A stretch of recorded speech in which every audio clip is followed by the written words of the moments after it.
Will you live for real? Join the night out. We all know Roblox as a platform with a variety of different games to play, but there is one that I consider the darkest of them all. Its name is just a simple smile. This game has a story deep within about drug abuse, child endangerment, and PTSD. A few YouTubers have covered this before, however, the game has changed drastically since then, adding more lore, and there are some things they have missed. So sit back, relax, and let's look at the darkest Roblox game I wish I never played. The game begins by placing us in the room of our protagonist, named Thomas. His yellow skin, orange clothes, he wears a straw hat and dog tags around his neck, all while having a very happy face. Remember the dog tags in particular, as him wearing these show that he was a soldier and fought in a war, which is very important for this story. I've seen other videos talk about the fact that the song in the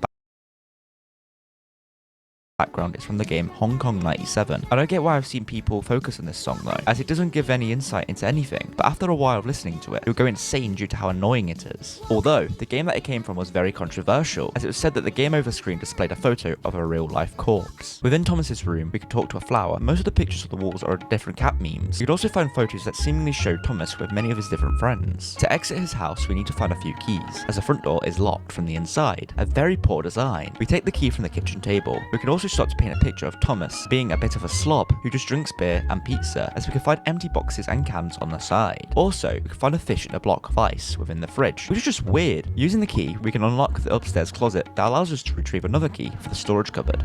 Whoa, why did the TV just turn on? In here, we find the front door key and start to explore the outside world. All the colours are bright and happy, with every flower that we can find having happy faces. The world is too happy. Everything is too over the top. It's weird. The surreal nature of it all makes it creepy. This world doesn't seem real. Another flower we find outside the house that peers through our window just repeats the phrase, "me hungry." This is just too weird now. It feels like one of those kid shows you can watch where the character in it has this uncanny feeling, so the show creeps you out. Something that we can find that seems to be out of place is a missing poster of a 7-year-old boy known as Flame Guy Jr., which we find under a decapitated head. Apparently this thing is called Jam Tart and really likes birds. What the hell? I wonder what happened to Flame Guy Jr. I bet we had absolutely nothing to do with it. We can find other people around the area, like a girl named Jess with her friends.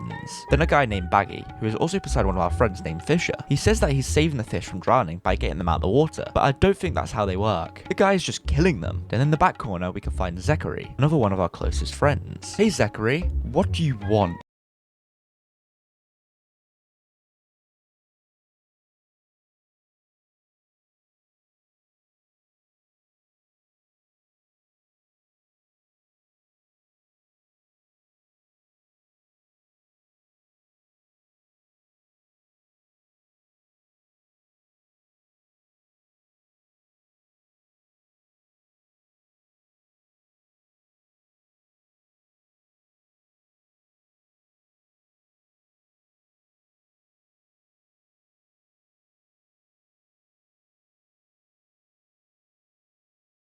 I'm looking for my hidden medicine. Seriously, again? You know you can't keep doing this to yourself, Thomas. Oh, relax, Zachary. You're just overthinking. Once you stop taking these medicines, you'll see the real world we live in. Real world? No clue what you're talking about. Wow. They messed you up more than I thought. We tell him we are looking for our hidden medicines. Then he starts to get a bit aggressive towards us, with him telling us that the meds are preventing us from seeing the real world and are messing us up, confirming our suspicions of how the world around us is not real, instead being a twisted, happy version. The reason for this is that the medication that we are taking are showing a twisted reality. We then finally talk to Flame Guy, the father of the missing child, as he is the one who has our medication. Oh Flames, it's you again. Hello Flame Guy. Beautiful weather today. Look, I don't have anything with me right now. What do you mean? I don't think I can keep doing this anymore. But Flame Guy, they are important to me. No, just go away. He's not pleased to see us and is no longer willing to supply us with our meds. If you don't understand yet, these medications that we are using are drugs. More specifically, some form of hallucinogenic, which is making us see this twisted reality. Flame Guy has been our dealer for some time now, but because of what these pills are doing to us, he's now refusing to give us more. However, if we look and find Zachary, we can find a bottle of pills and are transported to the next world. The world is in darkness and the Hong Kong 97 theme has become more distorted. Our screen now shakes, showing the negative effects the drugs are having on us. How long have I been walking for? As Zachary and Flame Guy are preventing Thomas from having more drugs, he's now experiencing withdrawal symptoms and is about to start losing his mind. Walking down the path, we start to talk to ourselves.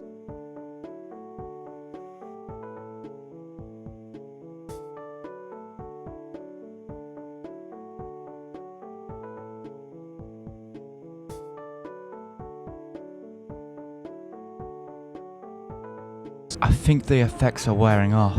I need more medicine. We need more drugs. They help us feel better. Something feels off. I don't know where I am. Am I lost? Is that? I think I see something. At the end of the path, we can find a white glowing grave and touch it. In previous versions, we actually saw Thomas sitting at the grave with a photo of the Flame Guy family. This showed that the grave was of Flame Guy Jr. He isn't just missing, he is dead. The fact that Thomas was sitting beside it also showed they had something to do with his death. We are now sent to a cave of some sort and walk down the hallway as a voice talks in our ear. Go on, Thomas. Just one more.